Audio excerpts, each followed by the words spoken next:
What's up, guys? JP back at you once again, bringing you guys day number 15 in my 10th annual 31 Days of Horror. This is a series in which we watch and review 31 horror films in 31 days, all during the month of October, leading right up to Halloween. And I guess this is the halfway point. But this is also the final day for the Kino titles. And I had actually watched a couple Kino titles, and I didn't really know what to review. I watched more than 5, just because I was kind of didn't know which one I wanted to do, and watched some of them for other reasons. But I decided that I would just go with this one because it's kind of a unique little title here, and I watched it last night.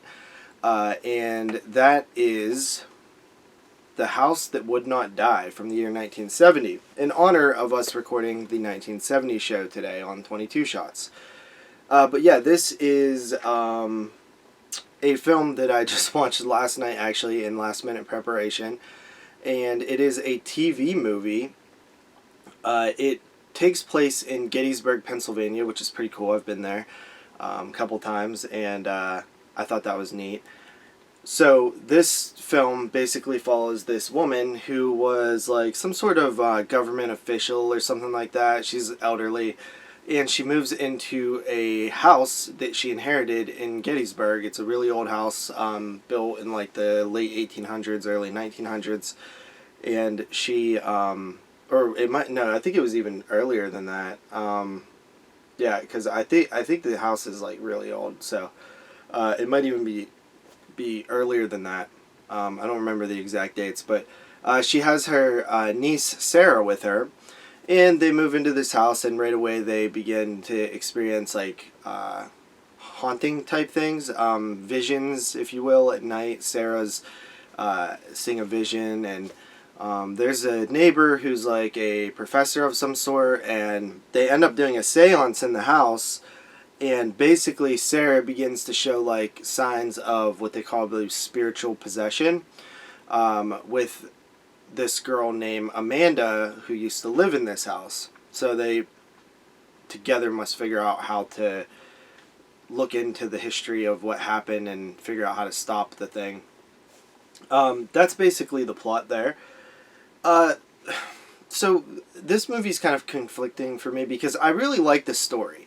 I think that, like, it's a classic ghost tale. I like that it's set in Gettysburg, PA, which is, you know, considered by people who believe the most haunted place in America, or even in the world, maybe.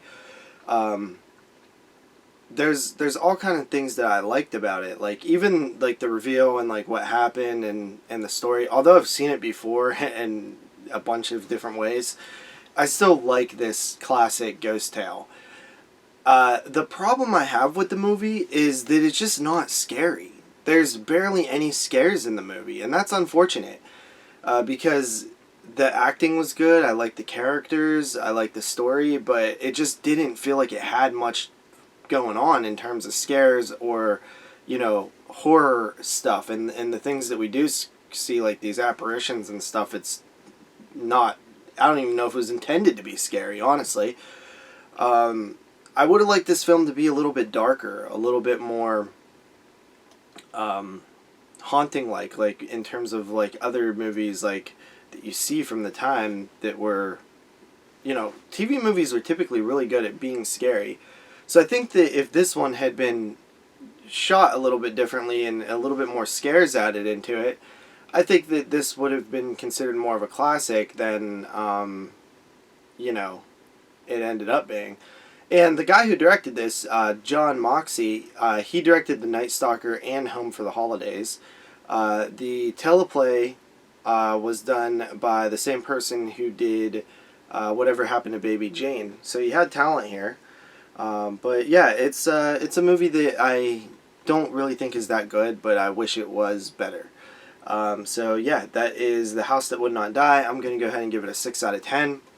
And that's pretty much it for these titles, guys. That's the Kino ones, and tomorrow we'll move on to our, I believe, fourth company. So we'll see you then. Peace out.